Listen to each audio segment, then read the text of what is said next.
On m'a diagnostiqué une alopécie androgénétique à 18 ans. Donc, quand déjà tu as du mal à accepter tes cheveux, moi je me le suis toujours lissé, enfin, tu vois, c'était la base. Personne ne gardait ses cheveux bouclés, mais voilà, c'était la base à l'époque, personne ne gardait. J'ai essayé de trouver des solutions pour ne pas me retrouver chauve à 30 ans, parce que c'est ce que tu imagines quand on dit que tu as une alopécie androgénétique, donc hyper compliqué.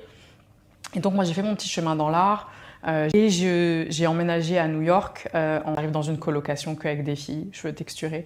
En 2 mois, j'étais la fille la plus fière de mes cheveux, je savais en prendre soin naturellement, etc. Donc je commence à prendre mes compléments alimentaires là-bas qui me conviennent mieux, qui sont plus en accord avec ce que je suis, ce que je fais et surtout mes problématiques. Et 2 ans après, quand je rentre en France, j'ai l'impression de revenir à zéro et dans un néant absolu. Je prends la direction d'un centre culturel parce que je venais juste d'avoir un bébé.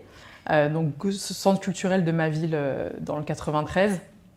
Et l'idée, elle commençait à germer. Tu sais, je cherche mes produits, je ne les trouve pas, je les commande aux États-Unis et tout. Je me suis dit, en fait, je vais créer mon produit. Donc j'appelle un pote à moi qui était du lycée, qui était devenu docteur en chimie. Je lui dis, voilà, je veux faire ce complément alimentaire. Je veux que les effets soient cela. Voilà ce que je ne veux pas y retrouver. Voilà le type de formulation que je veux. Maintenant, j'ai besoin de ton expertise pour m'aider à le faire. On a bossé 1 an et demi dessus. On a fait faire des tests en labo. On a fait des tests cliniques, etc. J'ai commencé, comme tout le monde, à aller voir les banques, leur demander de l'argent, tout le monde m'a rayonné, enfin, une catastrophe. J'ai fini par faire un prêt perso à la consommation de 40 000 €, juste pour lancer ma première prod. C'était le prix de ma prod. En 2017, j'avais déjà eu mes 3 enfants, les palettes arrivent dans mon salon, je crée un site internet avec une copine, je lance mon Instagram, j'étais pas du tout sur les réseaux sociaux, et le truc, il est parti comme ça. Mais en 6 mois, ça a pris de fou. Et ça ne s'est plus arrêté. Et quand on est arrivé justement sur le marché, ce qui était fou, c'est que les femmes n'avaient pas conscience qu'elles devaient prendre soin d'elles de l'intérieur.